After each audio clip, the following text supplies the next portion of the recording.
iPhone 12 and the Pixel 5. Usually I'm not a smartphone freak, I never tend to make these kind of videos, but this time around these two smartphones touch me a lot. I think these two smartphones have appealed me in different ways, especially the iPhone 12s. To be very honest, I love the iPhone 12 mini because of its small size. So this video is going to be just me giving my own opinions and not criticizing one phone and praising another phone. So let's just talk about these two phones, shall we? So without any delay, let's get started.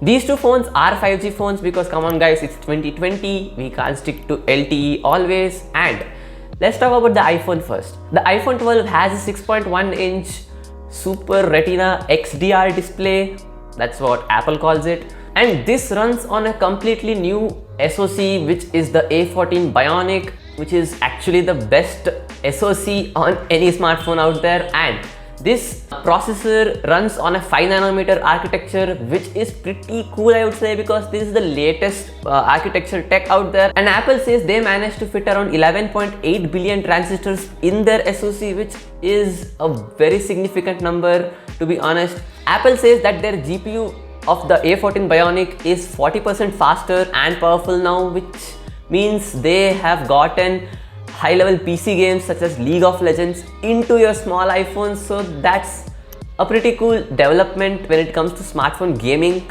Apple getting in some amazing games like these into their App Store explains why Apple is not really getting into the gaming console market, because they just want to rule over the games on their App Store.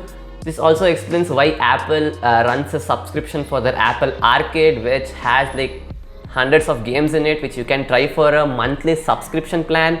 Yeah, that's Apple for you. This time around, Apple built their custom sensors for the cameras. They're the same cameras for the iPhone 12 and the iPhone 12 mini. One is a wide 12 megapixel f1.6 camera with 4 times optical zoom, and the other one is an f2.4 ultra wide 12 megapixel sensor, which lets you click ultra wide shots, obviously.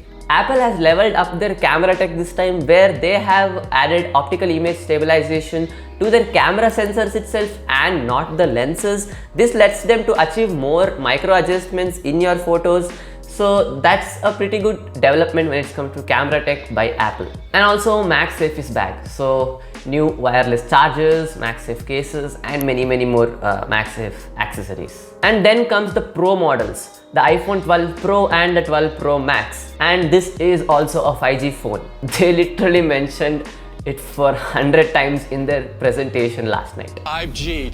The 5G. 5G. 5G. 5G. 5G. 5G. The main highlight of the Pro phones here are the camera setups. The Pro has 3 cameras. One is a wide, one is an ultra wide, and the other one is an f2.0 telephoto lens with 4 times optical zoom. The only thing about the Pro Max is the screen size, which has increased from 6.1 inches to 6.7 inches. So that's a great difference when it comes to the iPhone 12 and the mini. And also the Pro Max's f2.2 telephoto lens is having a capability of 5 times zoom compared to 4 times zoom of the Pro. So there's a little bit of difference when it comes to camera, and major difference comes to the display and nothing else. This time around, Apple lets you to even shoot raw images out of the cameras of the Pros. So that can help you, calibrate the photos in post. So that's a good thing according to me, considering Apple is a very struggle company and doesn't let you tweak around much. And also the Apple's Pro models can shoot videos up to 10-bit HDR Dolby Vision video. That's what Apple said, which no other phone can do currently in the market. So kudos to Apple for that. And also the LiDAR scanner is there now, which makes use of the neural engine of the Apple's A14 Bionic, which can literally map out the whole area around you. That's pretty convenient if you want to, do such stuff with your iPhone. And also these LiDAR scanners will give you a lot more depth of field for the photos which you have shot in night mode on your iPhone. Okay, enough iPhone. Now let's come back to the majority. The Pixel 5 was a great phone released by Google this year. It had a 6-inch 90Hz 1080p display, awesome. 8 gigabytes of memory, awesome. Snapdragon 756G, awesome.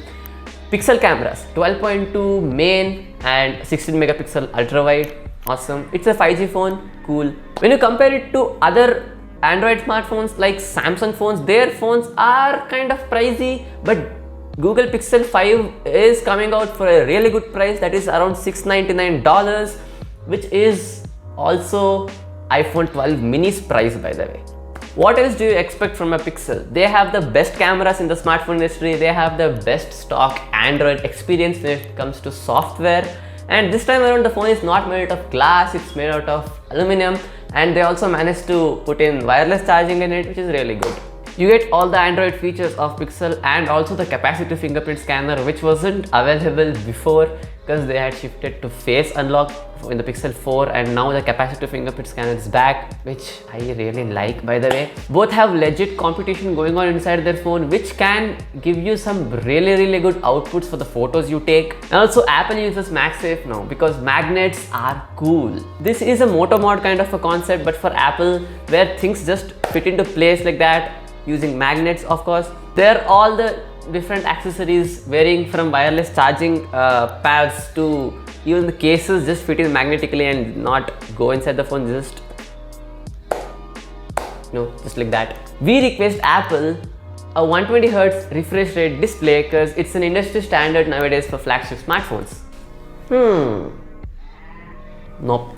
But why not? And why the notch still in 2020? Come on Apple, you guys know you can do better designs than that. And I know there are some important sensors behind the notch, but at least make it smaller. We were actually disappointed with Apple for not including the chargers with their smartphones bundled, included with the boxes, but Apple decided not to. I think it's a very terrible idea because anyways you have to sell the chargers separately, and how many people actually will have the fast chargers with them already, right? You were providing slower charges before and you say that people already have so many chargers lying around, which is actually not true at all.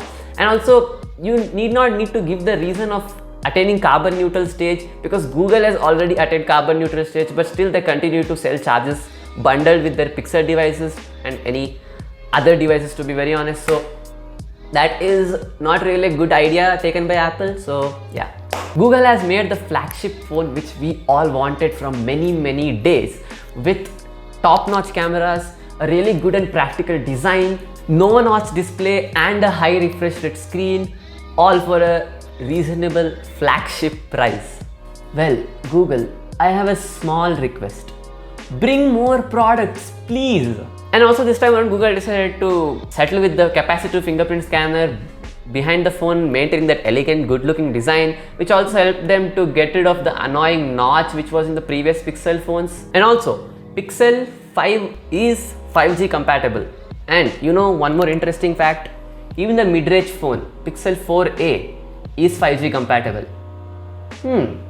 iPhone SE, that too is a mid-range phone, but it's not 5G compatible. Apple, come on. This thing about 5G bugs me now. How much of an effect will the network speeds have on the battery itself? And are all the carriers around the world ready for the network infrastructure and pricing? Only time will tell. So how did you find this brief discussion about these two pieces of technologies which was released in 2020? And I know this year has been disastrous for many people out there, but when these kind of delightful gadgets come out in the market, just puts a smile on my face, and I'm pretty sure many of the tech enthus also feel the same. So don't forget to drop a like if you like this whole video, and don't forget to subscribe to my channel. And also I have an Instagram page, it is SpyTech07. Don't forget to follow that page on Instagram. And as always, this is Pawan signing out.